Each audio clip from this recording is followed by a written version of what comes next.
नागपुर ग्रामीण आरटीओ कार्यालय से बड़ी खबर सामने आई है, जहां सहायक मोटर वाहन निरीक्षक नीतीश उमाड़े को धमकाने के मामले में पुलिस ने बड़ी कार्रवाई की है।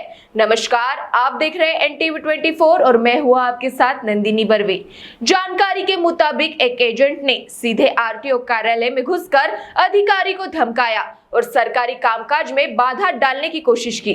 घटना के बाद कार्यालय परिसर में हड़कंप मच गया। मामले की गंभीरता को देखते हुए पुलिस ने तत्काल कार्रवाई करते हुए आरोपी एजेंट के खिलाफ मामला दर्ज कर लिया है। बताया जा रहा कि आरोपी पर सरकारी कर्मचारी को धमकाने, काम में बाधा पहुंचाने और शासकीय कार्य में हस्तक्षेप करने जैसी धाराओं के तहत कार्रवाई की जाएगी।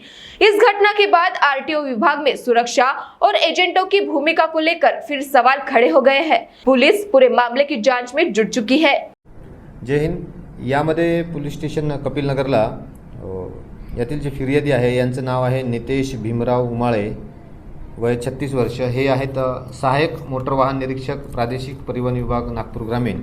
यांनी काल पोलीस स्टेशनला रिपोर्ट दिला की दिनांक 21/5/2026 ला संध्याकाळी 5:30च्या सुमारास यातील जो आरोपी आहे त्यांचं नाव आहे पवन अरोरा उर्फ चिनी अरोरा। हा त्या ठिकाणी आला आणि जे फिर्यादी आहे उमाळे यांना शासकीय कामामध्ये अडथळा आणण्याचा प्रयत्न केला आणि त्यांना अश्लील शिवीगाळ पण केली आणि त्यांना जीवे मारण्याची धमकी दिली। त्यावरून काल त्यांनी रिपोर्ट दिल्यावर आम्ही तत्काळ त्याच्यावर गुन्हा दाखल केलेला आहे। कलम 296, 221, 351, 2 आणि 352 BNS यानुसार गुन्हा दाखल करण्यात आलेला आहे। याचा तपास सुरू केलेला आहे।